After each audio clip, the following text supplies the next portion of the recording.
False alarm. False alarm. False alarm. This is a This never test. happens. I promise. This is All a right. test. 3, 2, every show.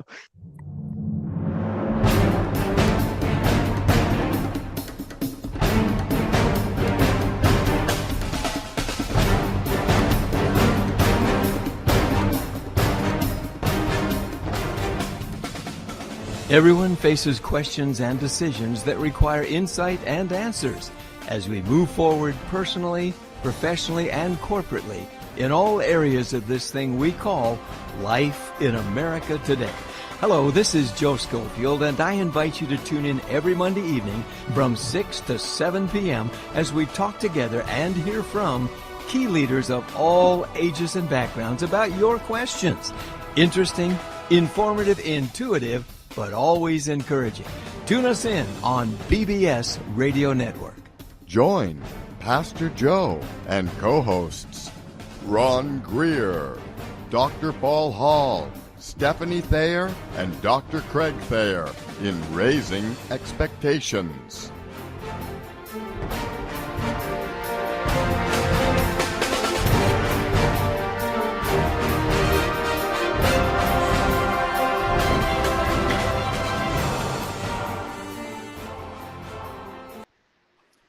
Hey, good evening, ladies and gentlemen, and friends everywhere. We're glad you tuned in tonight. This is Raising Expectations tonight, every Monday night.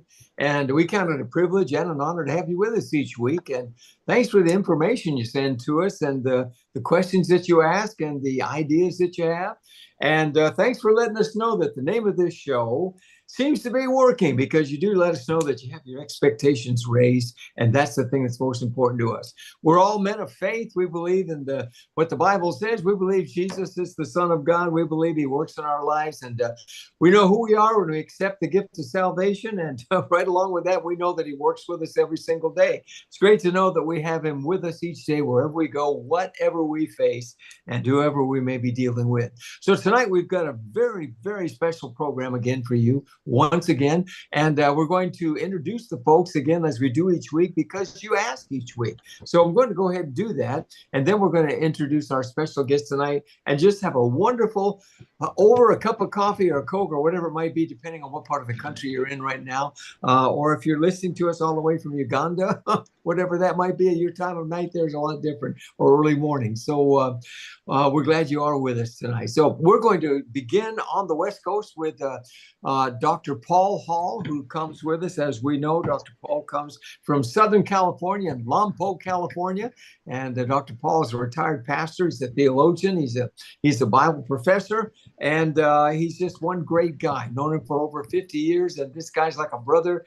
And people love him wherever he is. So we're sure glad that he's with us here tonight. And we're not having an earthquake. I'm just moving this thing on the table. That's what's fun about these things. They move around. It looks like you're in an earthquake.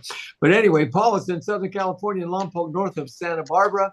We're a rocket town where all the rockets are fired. And Paul is known for the way he gives great insight, biblical insight, and reaches out to help people in times of questions. So Paul is there. And if we move all the way to the East Coast, which is actually the south part of the East Coast, we're going to be in Georgia, Dalton, Georgia. We're going to find right there Steph Thayer, Dr. Craig Thayer, her husband, and Steph Thayer. Steph is right here, but we hope to catch Craig in a little bit here. And Steph is the CEO and founder of Quenching Well. She's as you may know, a health and wellness coach and a women's Bible study leader. She has people that she helps with health and wellness literally all over the nation. I think she can help you more in the areas of health and knowing what to eat and why to eat that and how to take care of your body than you're going to find anywhere. She's just the best. And there's just literally hundreds and hundreds and hundreds of people that she deals with. And they really look forward to the time that she has. You can catch her again every morning on our website. You can find her website, and you can on Facebook and other things. You can find things that she writes in response to people and in dealing with their health and how good it comes out in their lives. So we're going to be there, and Dr. Craig should be with us here in just a bit, and he's known as Tank. In fact, there he is. There's Craig right now. That was awesome. Yeah. Well, he just literally dropped in. That's great, Craig. Craig is a trauma surgeon. Yeah, he made it. He's a trauma surgeon. He is an author. His new book is out and doing well, called Saved. We'll show you that a little later on our website. You get a look at it. But Craig is he's a trauma surgeon. Like I say every time, I just can't get over it. When somebody needs to figure out what to do with somebody, they go to Craig, say, we're not sure what to do. And he's a trauma surgeon. And he tells them, I think we need to do this. And he prays over every decision before he does it. Craig is a guy, he's also a great coach. He's a water polo coach. And we call him Tank because at 6'5" or 6", we'll call him anything he likes. And that's the way we go with that. So just love you guys. I'm so glad you're there. And we've got moving back across the United States to Central America, right, Tank? We call it that. The great state of Texas, we find there Pastor Ron Greer, one of our favorite pastors there in the state of Texas. And that's it. Ron also ran for political office years ago. He's done a little of everything. He's one of the, right, he was on the right party, don't worry. But in any event, Ron is one of those guys who works with men today. He works with a group out of Florida called Man in the Mirror, who helps counsel men in problems and situations in life. They go to him. He gives biblical principles and answers. And more than that, he's there for them to walk a road with them. And they know that they can get to Ron with anything they need. Ron's one of those great all-around guys that loves God, loves people. And he's a brother in Christ. We just love and appreciate him. So this is, I consider it one of the greatest teams you could imagine. I've been a pastor I was a pastor over 50 something years, way back, about the time they were running around Mount Sinai. But in any event, looking back, this group of people right here are the finest group of people of any church that I ever pastored. And I look back and thank God for each one of them.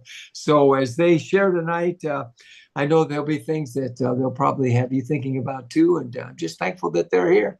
So we're going to share our guests with you now. We're excited to have with us, actually from Southern California, we have with us somebody who's going to automatically ring a bell for you, Kurt Schlichter. By the way, Kurt, we'll bring you up here in just a moment. Our special guest a week ago, Jim Robbins from the World Institute of Politics in Washington, D.C., said to say a special hi to you. And someday we'll get you guys together. It would really be fun to have the two of you speaking together. We shared that Kurt would be with us. You've seen him on Newsmax, on Fox News. He is an editor, a senior columnist for Town Hall magazine. He's a Los Angeles trial lawyer. He's a retired Army infantry colonel. He's renowned as a major Twitter activist at Kurt Schlichter. You'll find he's got over 350 or 400,000 people that follow him on there. And probably a lot more now that we have a new person running Twitter. But we'll get more of that information from him. His new book that we know, he's written a lot of books. In fact, he has a series out, and we kind of look at him somewhat like the new Tom Clancy. It's really exciting. But a book he brought out, he did a really play on titles there where he simply said, The Fall and Rise of America. We're going to be talking about some of those things. We're going to let him just share with us tonight. And he's with one of our favorite friends there, as you know, that you see all the time from Arkansas, and in that picture. And Mike Huckabee, great guy and a great leader. And he was with him. I'm sure he could tell us some stories there. So we're going to welcome at this time with the great welcome that we go, the round of applause. And TJ, if you'll bring Kurt on. Kurt, welcome to Raising Expectations. We'll bring you into a round of applause. That's probably the greatest entrance you've ever had. Almost as good as feedback. Quite overwhelming. Well, thank you, Joe. I think we have to address the elephant in the room with Paul. Is that a cavalry saber? It is. It's an NCO saber that was presented to me. I wish I'd been the one wielding it, but I had a group of Marines in my church, and they gave that to me for my birthday, and I was really honored. Yeah. My cavalry saber is over my mantle. It's about I think I may have 2 military things in my whole house, but my troops gave it to me when I left Squadron Command. Yeah. So yeah. Well, it's kind of cool. Not to be a stickler about it, but it's a Marine Corps saber, not a cavalry. Well, look, the Marine Corps is an important support element of the Navy, which is in terms of important support element delivering the decisive combat force, which is the ground force of the United States Army, to any theater anywhere. The United States Army, which conducted more amphibious landings in World War II than any other element. But look, I'm not going to run down the Marines. They are a nice addition to the main effort. Yeah. Well, okay. Now we got that one. You're looking at a former Marine, I guess always a Marine, huh, Ron? Yeah, That's good. that's good, Ron. My second company command, my first sergeant was a former Marine. Needless to say, it was the best. I think there are 130 companies in California. It was a guard unit. Mine was number one out of 130. I'm not saying it was because I had a Marine NCO working side by side with me, but It helped. I'm just saying, standards are standards. Yeah, boy. I don't Good. detect That any was good. competitiveness there at all. Done. None. Yeah. Oh, Well, Kurt, did you ever give that speech before, or was that just kind of impromptu? That was pretty good. Oh, I never give the same speech twice. I was speaking in Texas, Allen, Texas, about 2 weeks ago. In Right a next bunch door. of Republicans. Oh, really? Interesting. Right It was next the door. Golden Corridor Republican women. yes. And it was a great group. And I was very impressed on a number of things. And let me tell you one, because I think it's significant. There were about 200 people there. I was there with my friend Jim Pickle, who's another lawyer, helps me with some cases in Texas. And I came out speak there for his group. And they started out having anybody who's running for office or in office. And like half the people are running for I'm like, oh, I'm the second constable. I'm like the council member. And I'm like, wow, this is American, because it's like normal people. And they're like, oh, well, I'm going to go be a councilman for my town. It's not like, well, in LA, if you're a councilman, you make more than a congressman. Right? But these are people who just go, oh, well, it's my job to, I'm an American citizen. I need to be, and there's like 40 people. The place is like in office. I'm like going, whoa. It was invigorating. But getting back to Paul's point, I don't have a speech because I can't. Because I always talk about current events and it always changes. Now, I am a stand-up comic, so I do have bits. Like you'll have Jerry Seinfeld will go, what's the deal with airline food? And he's got like 10 minutes on airline food, right? I've got some bits that I can punch in if I need to.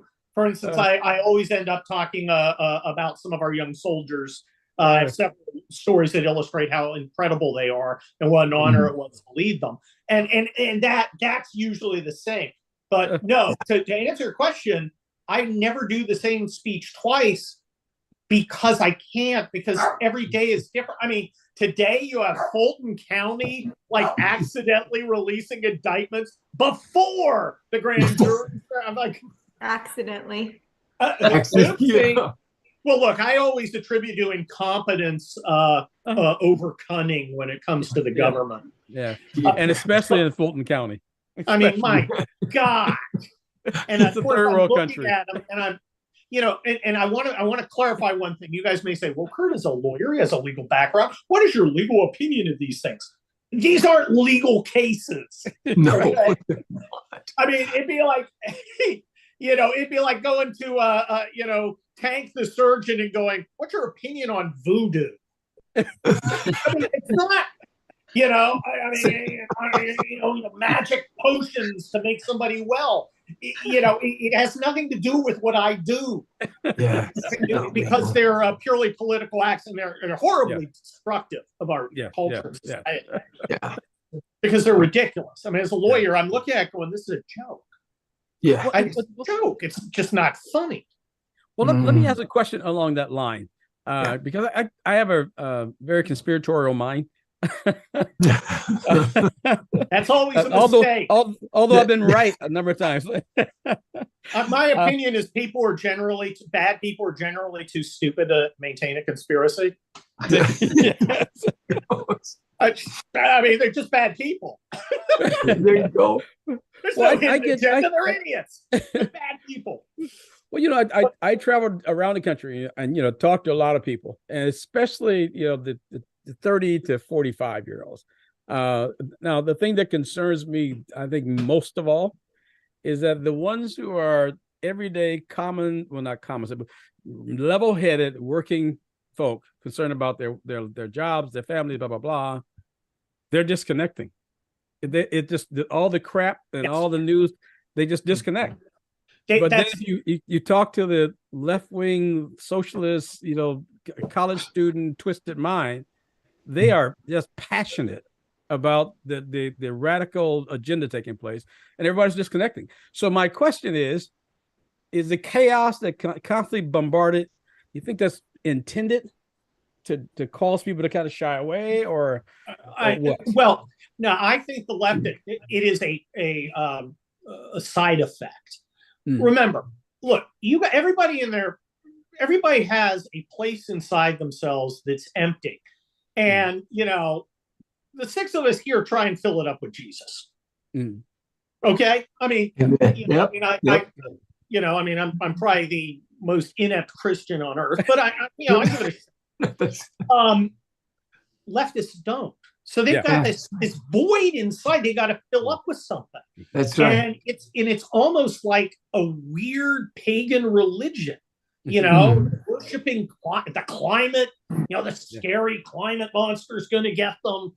Yeah, I mean, I've got to find my moral backing in creating a villain out of other people.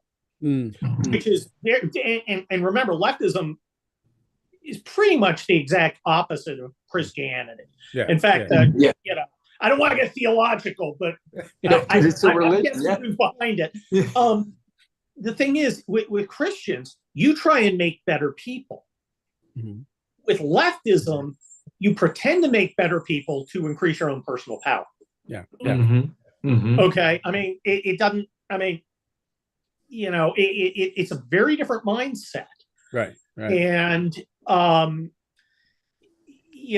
way too many people grow up without anything to fill it up, and they fill it up with pronoun idiocy, these weird things that try and give their life meaning, and a lot of it's just embarrassingly dumb.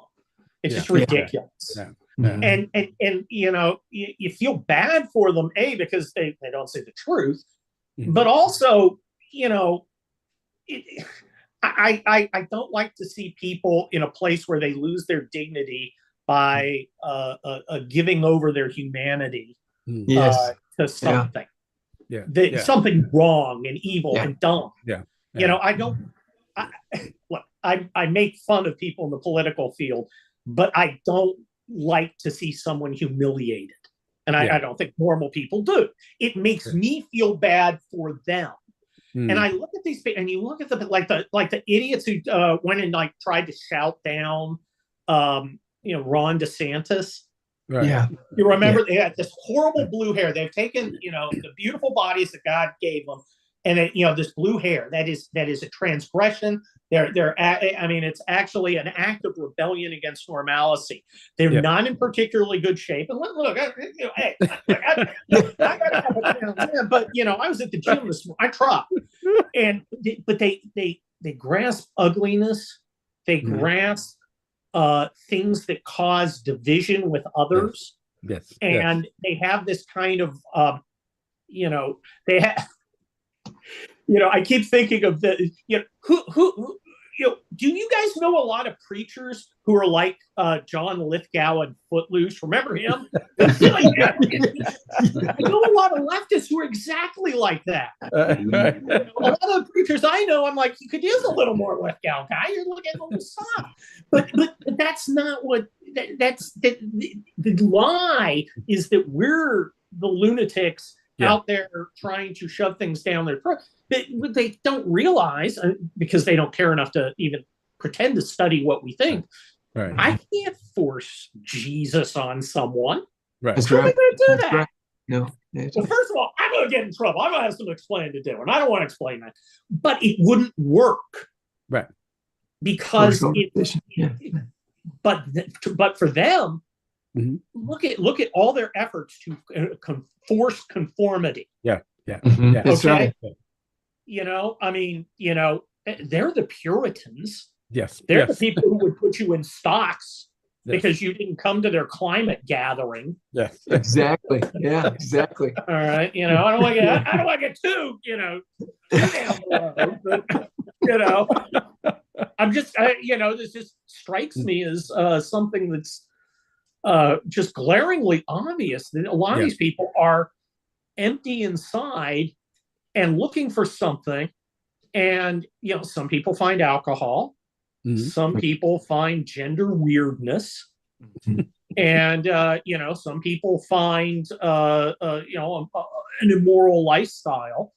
And they think it makes them feel better. But have you ever known anybody who's truly happy as an alcoholic? Or truly happy living a immoral lifestyle? Yeah, right. Or truly happy as a leftist? Name a happy leftist. Name one. I'd like to know. Statistically, there's got to be one who's like, yeah, I'm pretty happy. My pronouns are happy. Exactly, my pronouns. Yeah, right. Yeah, I just, I find it sad, but also very dangerous. Yes, that's a danger. Yes. That's I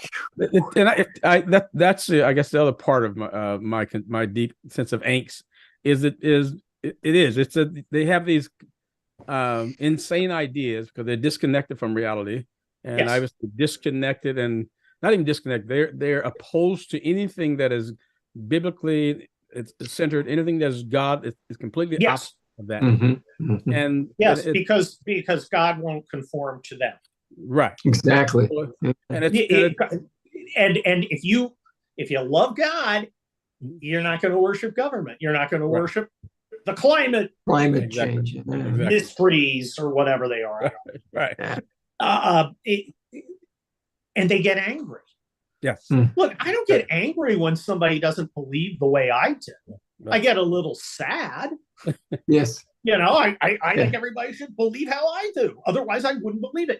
God, reminds me of a story here in Los Angeles. We were at a Methodist church for the last time ever, and they were having confirmation classes, and we were in a meeting talking about it. They said, well, we're taking the kids to a mosque. And I said, look, I like Muslims. I defended them in Kosovo. But, this is a confirmation class. Shouldn't we nail down the whole Jesus thing? Check that box first. And they were like, well, last time, we two of our students chose not to become Christians. And I'm like, and my wife's like, that's not good, right? That's right. They know that. One lady's and there's a minister sitting right there, and she's one of those ministers, right? Yeah. Okay. Yeah. And she says nothing as somebody goes, well, how can I tell my child what's right and wrong? What to believe? And I'm like, what would help if you believed it? Yes. If you can't have the courage of your own convictions, literally. And I think that's one of the problems in our society where people don't, look, because I am a Christian does not mean I hate or act like a jerk to Muslims, Jews, Hindus, or anyone else. Right. It also means that I am not a Muslim, Jew, Hindu, or anything else. Absolutely. I treat them like bad people. And if they go, well, Kurt, what do you believe? Well, I believe this, this, and this. And I think you should too. They'll say, well, Kurt, I think you should believe this. All right. I'm not going to hurt you. Right. Leftists will hurt you. Yes. Hurt you, cancel you. Yes. Cancel. That's a key word. Yeah. I can attest to that. They literally want to hurt you. And this has been 30 some odd years ago. We had death threats. We had police escorts. They had private security folks who wanted to guard our house. Had warnings at school for my wife and kids, simply because I disagree with them. Yeah, and people think that's an exaggeration when you say that. But they really, you look at anywhere in history where you have this same sort of mentality, and it's always this horrible destructiveness. You look at 100 million people dead because they would not conform to the same sort of So it's not hyperbole. Are you so? Do you? Does anyone here lack confidence in what they believe to such an extent that they have to get a gun and stick it to somebody's head to reassure themselves by forcing someone else to mouth words that they're right? Exactly. Yeah, that doesn't mean I'm not going to defend other people in my faith and I've defended people of other faiths too. I don't think you should go murder somebody because they're not like you. That's a bad thing. Yes. These people do. Yes. Yes. If you believe the scripture and what God says in the scripture, like you're both saying, well, then, my goodness, does he have the power to do what he says he will do, to who and within whom he wants that to happen? Yeah. So I don't need to worry about that. I need to love him, but be firm. And like you're saying, I don't need to make him do something. God will. And I have the right to have He's going to open their hearts where he wants it. It's up to them. They make the decision. He doesn't. But that's the thing. I mean, we're all Protestants here, you know. It's a very individualized version of Christianity, which people are like, Kurt, maybe you should become a Catholic. I have very good Catholic friends. Maybe Kurt, you should become a Catholic. Me too. But that's not how I'm called. Yeah. And I will rely on my friends to do what they are called to do. Yeah. And when it comes to that word reverence, so many wonderful Catholic people that I know, they sure have a love in their heart for God. Sometimes I think maybe they don't know the word as much, and it could sure just excite them even more. But I tell you what, they sure love the Lord, the ones that I know, and they're thankful. And you know that old argument, Ron and I, we were talking about that once. Paul, we said it too, about the cross and the crucifix. Okay, let's look at it for a second, not to take a religious bent here, but just one thought. You got a cross. Our cross is empty. Why do we say it as Protestants? Because we say Christ is off the cross. We know he's out of the tomb. We know where he is. He's coming again. Amen. If they have him on the cross, I had a friend say to me once, Joe, we love to see him there because we're reminded of what he did for me. And I love that he died for my sins. I'm not going to argue with that. If they know where he is, if they see him up there and that reminds them that he loved them and died for them, hey, I'm with you. I mean, God figured that. I'm not going to presume to tell him how to run things. Exactly. Anyway, sorry. And unfortunately, that's what leftists do. Yeah. Right. There is I think a lot of leftism is a rebellion against God, and I think. Yeah. And I think, frankly, there are some people who, in the Christian community, who have not behaved well and given some of these people an incentive to go off the path.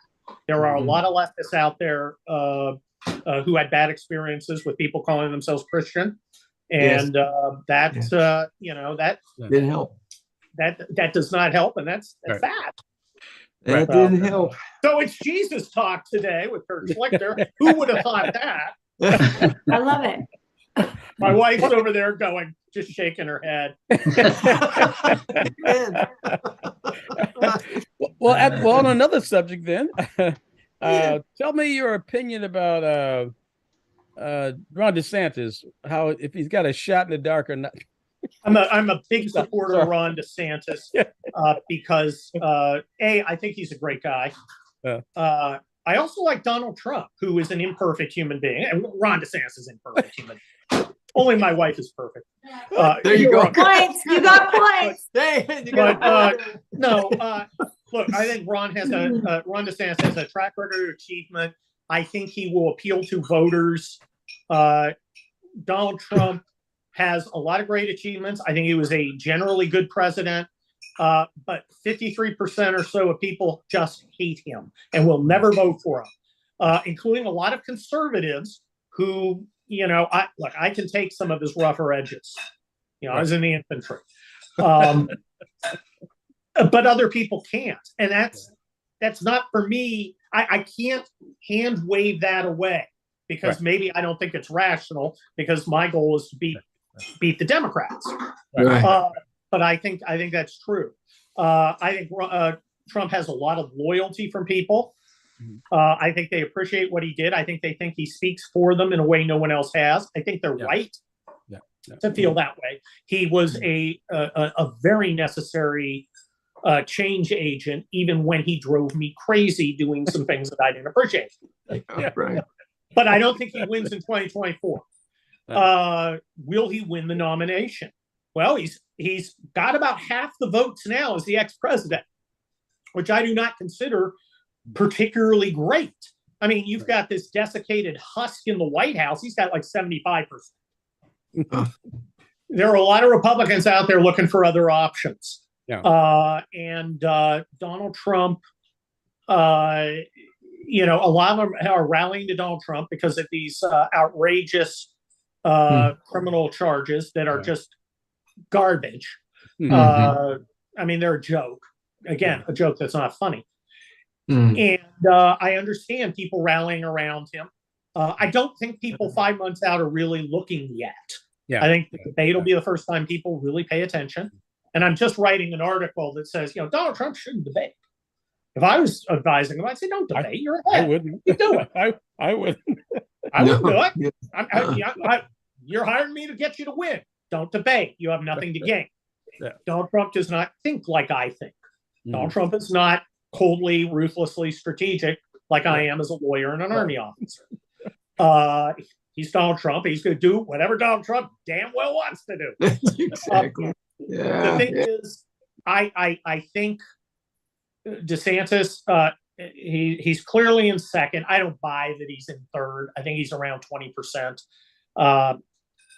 I think if you look on social media, you're going to see a lot of activists talking. I think among normal people, there's a lot more openness to DeSantis. Remember, Trump was down below DeSantis. He was like 25, 30% just 6 months ago. So it's not like these, it's not like these folks are necessarily locked in. Trump, Trump's got money problems because he's spending a lot of it on his legal fees. And I think a lot of people aren't going to donate because they didn't realize they were paying for his legal fees. I mean, if I'm donating to Trump, I'm thinking, wait a minute, he's a billionaire. I'm paying his legal fees? I don't think so. But sell a hotel, buddy. But I think DeSantis has to stay in. If DeSantis stays alive and continues doing what he's doing, building a ground game, making connections, making his presence known in Iowa, he has a chance to win in Iowa. If he wins in Iowa, that has the potential for starting the domino effect of other people going, all right, now we got to get serious. And I think as the primaries come up, people are going to go, I like Donald Trump. I'm glad he did what he did. He is being treated shabbily, horribly. But I don't think he's going to win. I want to get the guy who's going to win, a guy who will almost certainly pardon him on the federal claims. Look, I think Ron DeSantis can win, but Ron DeSantis has to go out and win it himself if he wants it. The same with Trump. There's this stuff about everybody should drop out and back me. No, it's not going to happen. No, we don't do coronations in America. Okay, there's no Lady Di. All right, you're not Prince, whoever that goober is. Well, maybe Stephanie is. But look, I don't know what's going to happen. I don't think there's anybody besides Trump or DeSantis. But I thought Trump was going to lose last time in 2016. Well, not last time. In 2016, I thought Trump was going to lose. And he's proceeded to lose the midterms in 2018. He lost the election in 2020. And I was a lawyer doing legal stuff. So I understand the fraud and other legal issues there. And I do consider it a rigged election in the sense that it was fundamentally unfair, even if Joe Biden did get more votes. But I do know Joe Biden's sitting in the White House, and that's my test of winning is who wins. Who's sitting in the White House? Who's sitting in the White House? And in 2022 was just a disaster. You look at the guys. You look at candidates who were controversial, like Carrie Lake, who I've met personally. She's a wonderful person. And I think she made terrible choices while running. I mean, you don't go and say, if you vote for McCain, don't vote for me. You know you're in Arizona, in right? Arizona. Right, yeah. McCain's Blake Masters, I spoke at a fundraiser for him. I like him. I think he would be a great guy. he didn't get done. Adam Laxalt is very good. For Adam Laxalt in Nevada was proof that you can be a really good candidate and still not and still lose. Yes. Bad candidates win too. Hi, Lindsey Graham. But I can attest to that too. There you go. So, Herschel Walker, who I think really would have brought a lot to the Senate, he lost because the people in Georgia didn't want him. Dr. Oz, who I think had some interesting perspective. I had a chance to talk to him. Very intelligent guy. Certainly, better than Mr. Fetterman, who is frankly a mess. And I don't think it says much about his family that they're putting him through that. Same with Dianne Feinstein. Exactly. And to some extent, Mitch McConnell, who's clearly suffered a stroke. I'm not the surgeon. I'm just the guy. Stroke. Thumbs up on that. When people are drilling on themselves and their face is drooping and they can't move an arm, it's pretty obvious. Yeah, Yes.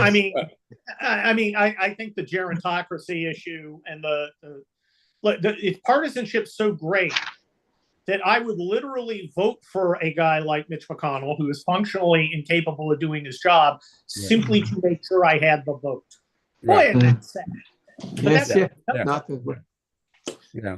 And the Democrats are doing it. I get it. I'm not going to run them down because I do the same damn thing. I just don't know if I'd let one of my family members be the object of the exercise.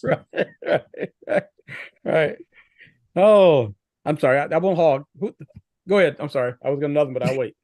No, that's good. There's a lot on that election. We did what do have you one think of person. Vivek? Yeah. What was that? What do I think of Vivek? Yeah. Well, I've said before, and I'll say it again. I'm not sure I want a president who first heard Nirvana on a classic rock station. Okay. You got to explain that one. He's 35. Okay. He is, yes, he meets the requirements for age for being a president. I think he's too young, he's too inexperienced. He's been an entrepreneur. Look, I think he has a lot. Sharp guy, very smart. I think he has a lot to offer. I think we'll be hearing from him again. I don't think, but look, his especially on the foreign policy side, hopeless. Hugh Hewitt asked him, "What's the nuclear triad?" Which, of course, is land-based, air-delivered, seaborne nuclear weapons. Pretty basic if you're the president who actually launches the nuclear weapons. I mean, and look, not a lot of guys are as familiar with nuclear targeting. I didn't. But I kind of hope the president is, and he has an opinion about whether we put our resources into submarines or new missiles or B-21 Raiders. These are important issues. This is a guy who's never served in the military, never been around it. What's he going to do when the generals come to him?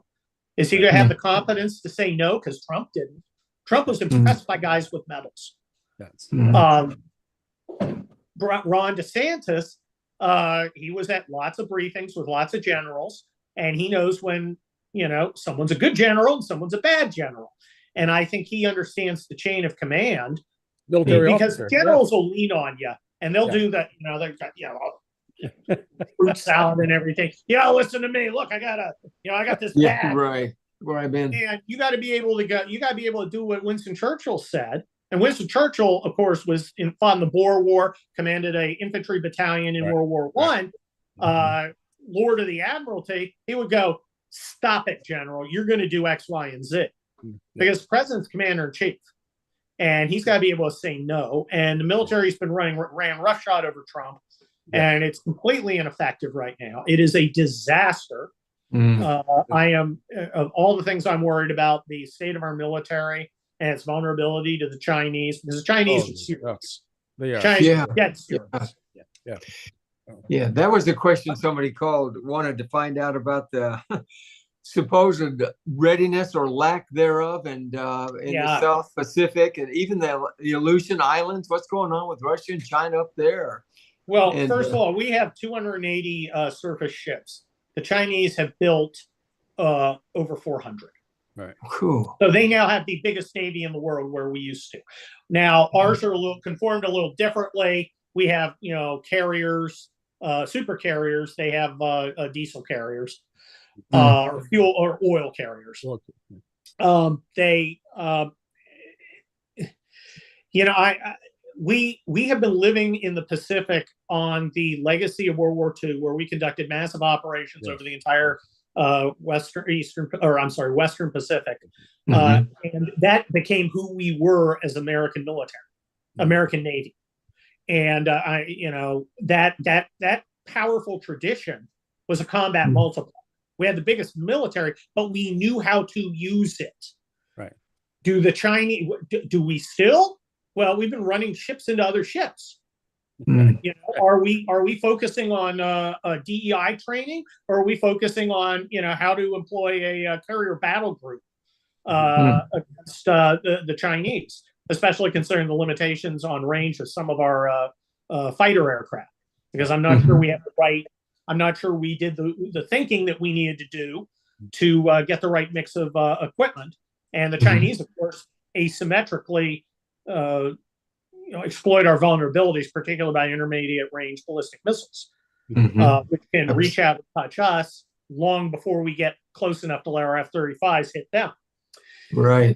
So I look back in history, the Carthaginians were, of course, the premier sea power of the Mediterranean, and the Romans had no navy.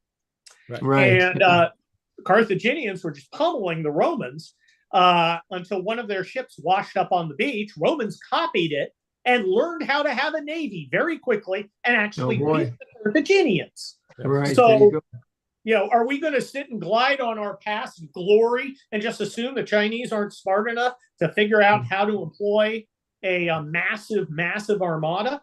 I won't take that bet. Not good. Not good. Well, one of the disturbing videos that I saw was which I was actually surprised at a group I meet with.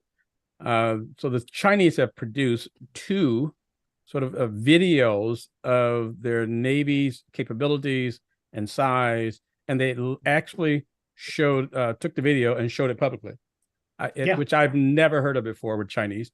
And number two, the second video, information op. Right. Yeah.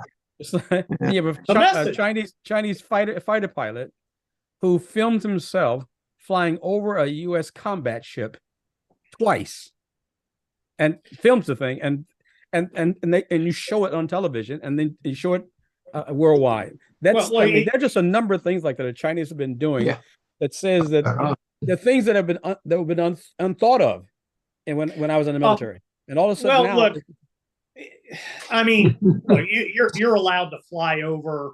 We're not going to shoot you down if you fly over us and you're not doing something hostile. Normal people don't know that. They see, oh my gosh, we're disrespecting America, which of course is what it's meant to do.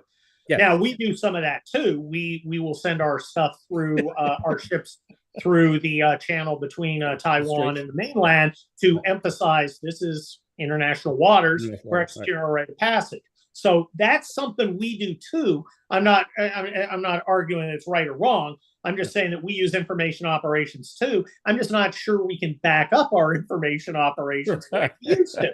I mean, people, look, I was there at the time and place of America's greatest power. I was at 7 Corps main headquarters in Desert Storm. We had just annihilated the Republican Guard. When I say annihilated, I mean there were 36 divisions when we started, and there were none combat ready 100 hours later.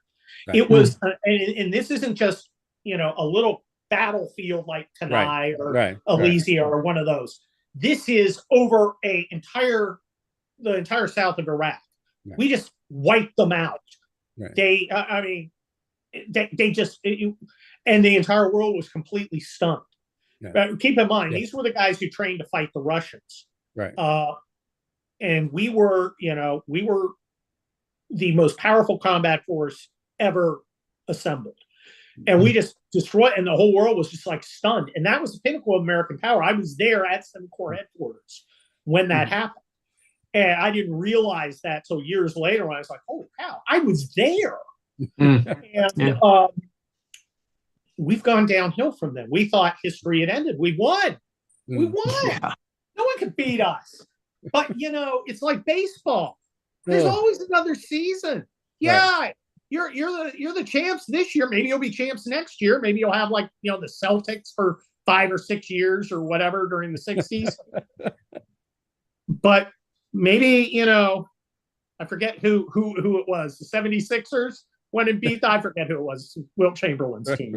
I just saw a documentary on it. The thing is, nothing is static. Right. No. Right. Keeps going. That's Nothing right. is static. And we thought history was done. Yeah. We thought it was over. And everybody's going to be freedom loving like us, even the Chinese. Even the Chinese.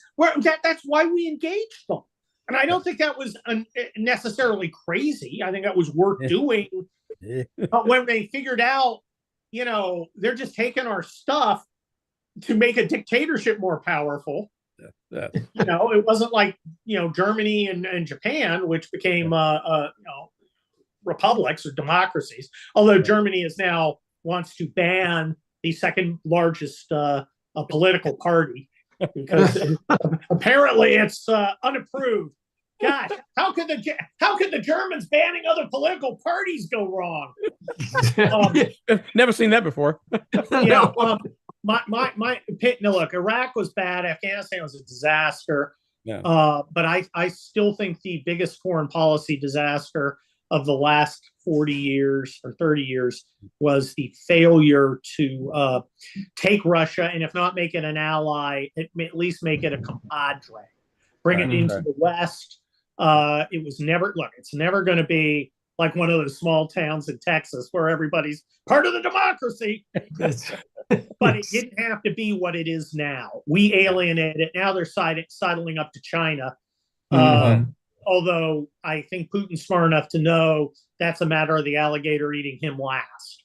And they never know what happened to Patton. What happened to Patton? Yeah, right at the crux of point you're speaking of. What happened to him?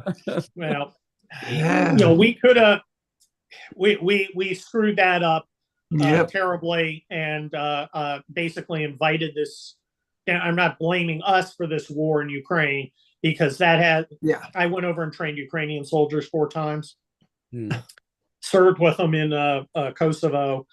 There's a lot of stuff going on between Russians and Ukrainians that we can't dig. Right. And it's a cultural thing. It goes thousands of years. Right. Exactly. Right. And I kind of think, trying to put our paradigm on it, making this good guy, bad guy thing. And I make no mistake, you're a bad guy if you invade your neighbor because you're mad at them. I just, I'm not for the Russians. I'd rather Ukrainians win. But the simplistic way we've been looking at it with the blank check, there are 3 ways Ukraine goes. We give them enough money to win if they can find enough bodies to fight. I don't know if there are enough Ukrainians to outnumber the Russians. Because remember, Russians lose first, then they come back stronger with good generals after all the bad ones get killed, and then better equipment, and then they win. But they come back better. Right. The Ukrainians are just a meat grinder, and a good chunk of Ukraine's male population is out of Ukraine because apparently Ukraine is more important to Americans than it is to some Ukrainians. But the next thing is we can tell Zelensky, we're going to support you, but you're going to make a peace. And that means giving up some stuff to Putin. And I know that's a hard pill to swallow, but you're going to do it. The third one, and none of these are good, but the third option is just horrible, which is we're going to keep up a meat grinder to try and run the Russians down, which won't work because there are endless numbers of Russians. Exactly. But you're going to kill a lot of people and engender a lot of hatred. And you're always wearing the risk that somebody tosses a hot rock. Right. So, naturally, our political elite has chosen the worst of all possible scenarios. Right. Exactly. Oh my. Well, listen, I'm looking at this time. We've got like minutes. Anybody want to ask Kurt? Our time's kind of rolling on us. Boy, Kurt, we love talking with you. Anybody have a question that you wanted to ask Kurt before we run out on time? Because otherwise, I got five more in the queue here. So Yeah, there you go. somebody else. Yeah. Okay, And then I'll jump in then. Paul, Yeah, go ahead, Paul. I've got Go a ahead, Paul. question, but it'd take too long to answer. Kurt, I just want to say I enjoy reading your articles on townhall.com. Make a lot of sense. I saw a veteran in Avila Beach about 5 weeks ago. He had a T-shirt on, said Army vet on the front of it. The back of his T-shirt said, "Go first, go hard, show no mercy." And then I looked down. He was wearing shorts. And I looked down at the bottom, and he had no legs.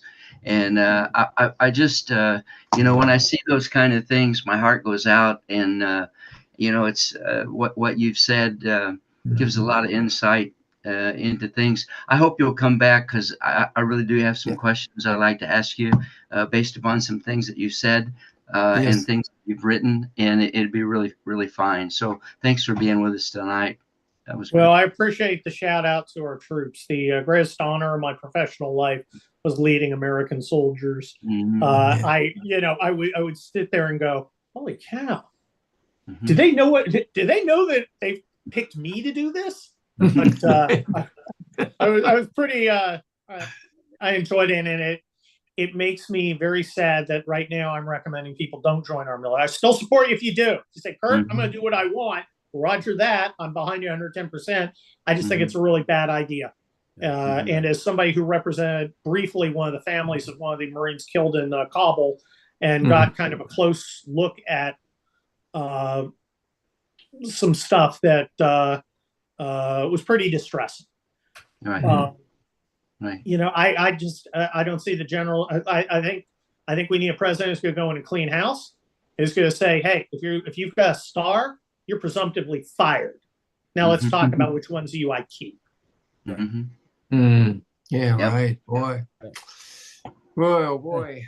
Well, we Stephanie, Kurt, if you stick with us for a minute, can you give us a 30-second spot there, Steph? Sure. You with us? Good deal. We love that you guys join us each week here. You can find us on all the streaming platforms. And if you want detailed information, you can go to bbsradio.com/raising expectations. You can learn about each one of us on here. You can listen to the live show. You can listen to past recordings. You can donate on PayPal and Venmo. Yes, we have a cool QR code. We're kind of excited about it. And so all the details are there. And then I just wanted to remind you guys too that Kurt, we didn't talk about it very much, but he's actually an author. All of his books are on Amazon. I don't know if you want to plug anywhere else, Kurt, but your most recent one is Inferno, right? It is. And I'm working on number 8 in the Kelly Turnbull People's Republic series, which are, they're action packed. I think they're funny. People love them. I've sold a lot of them. And I think people are yearning for, traditional conservative action entertainment. Amen. If you don't like guns, don't buy the books. Yeah. I think you're the next Tom Clancy. That's what I think. Every time I wish. I wish. All right. Thank you very much. Off the God's ears. Thanks, Stephanie. Thanks for that. And Kurt, I'll get some of that information. I'm going to start running it myself too through the week for you on what we're doing. Terrific. I appreciate it. That'd be great. All right. Hey, Thank folks, you. we're sure glad you tuned in tonight, and tell your wife, thanks for sharing you with us tonight. And we think that in the words of Indiana Jones, she chose well. That was good. She'll like that. I bet she's not here to hear that. Oh, okay. It's recorded. It's recorded. It's recorded. Yeah, you can prove it. Well, all right. All right. Ladies and gentlemen, we'll see you next week. Same time, same station. God bless you, and have your expectations range. As you know, he's in control. He's leading in your life. And pray for Kurt and the things that he does in helping encourage and strengthening people across this nation. Pray for our nation, too, each and every day. And we love you and thank God for you. Have a great evening. Talk to you later. Bye-bye. Thank you, Kurt. Thank you, Kurt. Thank you, Kurt. Thanks for Thanks for having your me. service, man. Friends, thanks for joining us on this week's program of Raising Expectations. We profoundly hope you found it engaging and at times humorous. but most of all, uplifting, so that we may, with you, one topic at a time each week, become more encouraged to move forward to an exciting future in, as we always say, this thing called life in America today.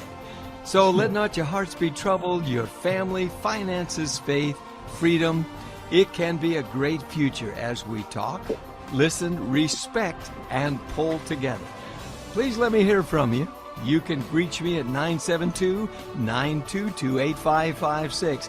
That's 972-922-8556, or Joe Schofield on Facebook or LinkedIn. It'd be a pleasure to know you, and we hope you'll listen in again next week on the BBS Radio Network.